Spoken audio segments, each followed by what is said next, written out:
Alright guys, Christos here, and today we're going to be talking about feet. Not in like a weird OnlyFans type of way, but in a way that's going to be referring to how the feet affect the performance and affect the general movement of the rest of your body.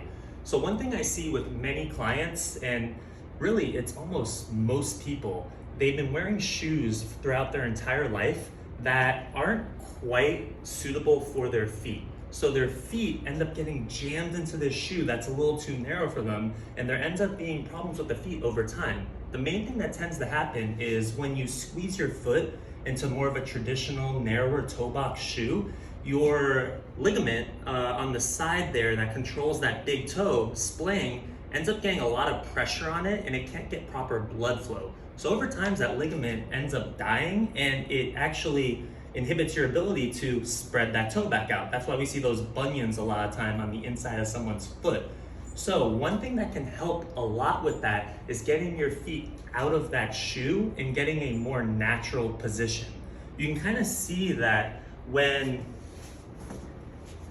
your feet are functioning properly, they're going to give you a nice wide base here to actually keep your knees stable and keep everything stable through the rest of the body. But what happens when your toes are actually pushed in, our knees end up collapsing. We have a valgus in the knees, and it's going to be causing a lot of pressure on the inside of the knee that we don't want.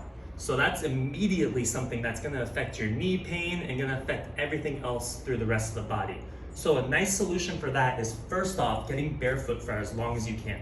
If you can walk around the house barefoot, go for a little walk on the grass, whatever it is, those muscles in your feet will be more accustomed to working, and also doing so while your feet aren't restricted like this.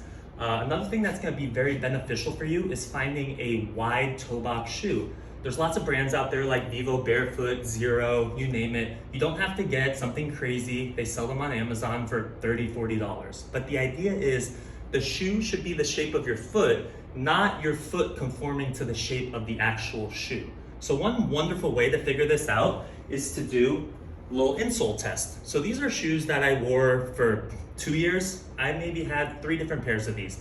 I love them, they look great, but after a while, I found that they started to actually affect my knees and my ankles in a not so great way.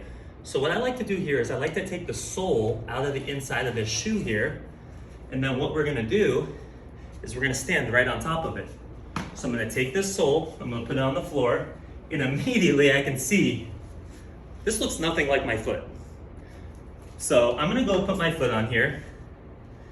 My toe is literally coming off the side, my heel is coming off the side. So essentially when I go inside of this shoe, I'm gonna have to smush everything together just to get it in there, which is gonna affect the function through the rest of the body, especially my balance and my stability.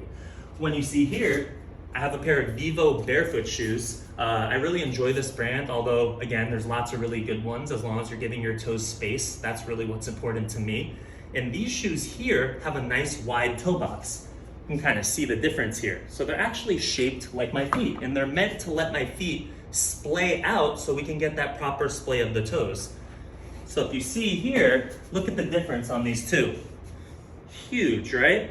The toe box is much wider as well as everything else. So when I stand on top of this, my foot fits perfectly inside of it. So that's something that's going to be very beneficial for you. The thing though is you have to be careful because a lot of people tend to start and they wear the shoes 24/7. That's good, but sometimes you want to make sure that you're starting with the appropriate volume on the feet first before you work up to wearing them all the time. So what I recommend doing is, if you do decide to get a pair of those shoes, wear them for a short walk, see how your feet feel. Then wear them maybe for your workout, see how they feel. But over time, your feet, just like any other muscle, are gonna get stronger. And if you do too much too quick, they're gonna hurt, and you could actually have a little bit of a negative effect on the foot there. A couple other things to point out here. You wanna look for a shoe that's 0 drop. This shoe here, my heel is elevated, so I'm in this position.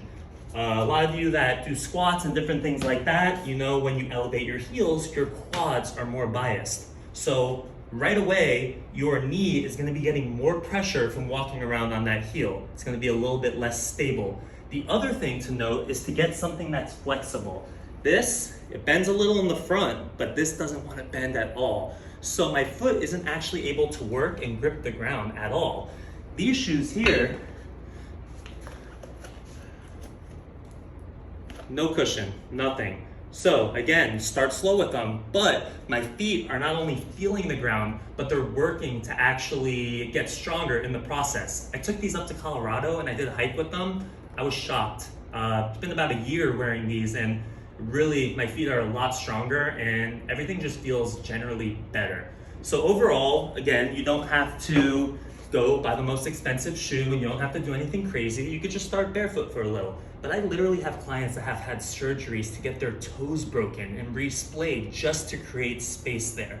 So just know that you don't have to go to that extreme, and you definitely don't need to immediately jump right into an insole orthotic, because what that's gonna do is that's gonna essentially stop all of your muscles in your foot from working, and over time you're gonna need that to keep that arch for the rest of your life. So what you're better off doing is taking this foot and actually building that muscle underneath, because as it gets stronger, you can see here, as you dig into the ground, it creates a natural arch there, which will naturally support your foot. So again, I feel very strongly about this topic. It's something that I try to inform and educate my clients on, and anyone else who's having knee or ankle pain, because sometimes the absolute best thing you can do is just starting at the foundation with that process of elimination before you go to anything more drastic. So genuinely, I really hope this helps. If you have any questions whatsoever, please feel free to DM me at Evolve Functional Fit. Hope you'll have a great day.